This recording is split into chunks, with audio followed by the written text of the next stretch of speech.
ہمارے دو دشمن ہیں جو ہمیں جادہ مستقیم سے ہٹانے کے لیے دن رات کوشاں ہیں، ایک نفس اور دوسرا شیطان۔ اب دو دشمنوں کے نرغے میں اکیلی جان ہے۔ اب نفس شیطان سے بھی بڑا دشمن۔ ہم تو یہ کہہ دیتے ہیں کہ شیطان نے ہمیں ورگلایا، لیکن جب شیطان خود ورگلایا گیا تو اس وقت کوئی دوسرا شیطان تو تھا نہیں۔ شیطان کو شیطان بنانے والا نفس تھا۔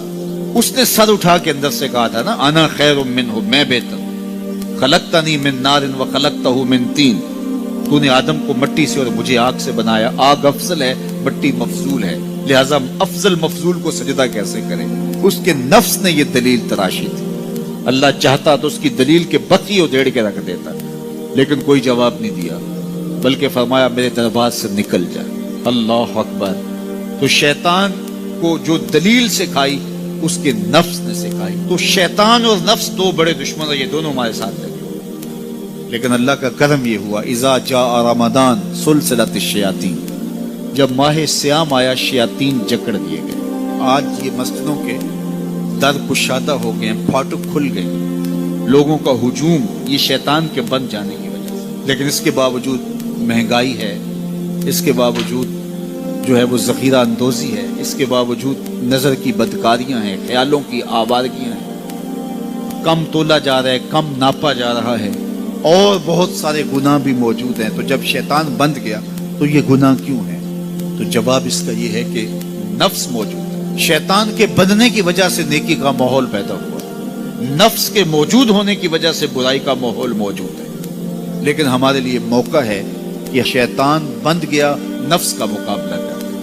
اب نفس کا مقابلہ کیسے کریں گے؟ نفس نتواں کشت الا باسے چیز، بات گوئم یادگیرش اے عزیز۔ کہا یہ نفس نہیں مرتا، لیکن تین اسلحے اگر تیرے پاس ہوں تو پھر یہ ٹھہر بھی نہیں سکتا۔ وہ تین اسلحے کون سے ہیں؟ خنجر خاموشی و شمشیر جو، نیزائے تنہائی و ترک ہجو۔ خاموشی کا خنجر، بھوک کی تلوار اور تنہائی کا نیزہ۔ کہا یہ تین اسلحے لے لے، پھر نفس پہ ٹوٹ پڑ، نفس تیرے آگے ٹھہر بھی نہیں سکے۔ تو خاموشی سے نفس کا مقابلہ کیا جا سکتا۔ میرے حضور نے فرمایا من صمت نجا، جس نے خاموشی اختیار کی وہ نجات پائے۔ وشمشیر جو، شیخ فرماتے ہیں دوسری بات بھوک کی تلوار، نفس کا سر کاٹنے کے لیے بھوک کی تلوار چاہیے، چونکہ انسان کی خواہشات نفس بھوک سے کمزور ہوتی۔ میرے اور آپ کے آقا و مولا نے ارشاد فرمایا، اے جوانوں کے گروہ، تم میں سے اگر کوئی نکاح کرنے کی طاقت رکھتا ہے تو وہ دیر نہ کرے، فوراً نکاح کر لے۔ یہ نظر اور پارسائی کا محافظ ہے، یہ تمہاری عصمت کے جوہر کو لٹنے نہیں دے گا، تمہاری عزت، تمہاری آبرو، تمہاری پارسائی کا محافظ بن جائے گا نکاح۔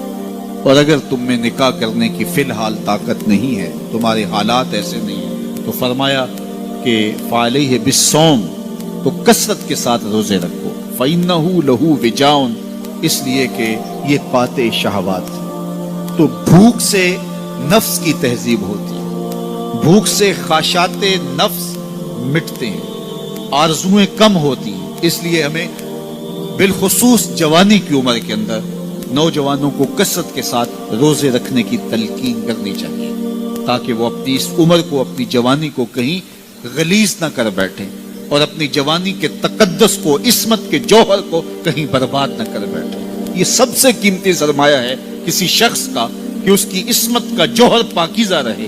اگر یہ جوہر لٹ گیا تو پھر اس کے باطن کا چہرہ مسخ ہو گیا، اس کے اندر کی دنیا لٹ گئی، اس کے پلے کچھ نہ رہا اگر اس کی عصمت ہی محفوظ نہ رہی۔ تو عصمت کی حفاظت کے لیے کثرت کے ساتھ روزے رکھنے کی تلقین کی گئی۔ تو کہا کثرت کے ساتھ روزے رکھو، یہ تمہارے لیے قاطع شہوات ہوں گے اور تمہارے نفس کی تہذیب کا ایک مؤثر ذریعہ ہوں گے۔ اور تیسری چیز ارشاد فرمائی، خنجر خاموشی و شمشیر جو، نیزائے تنہائی و ترک ہجو، تنہائی کا نیزہ۔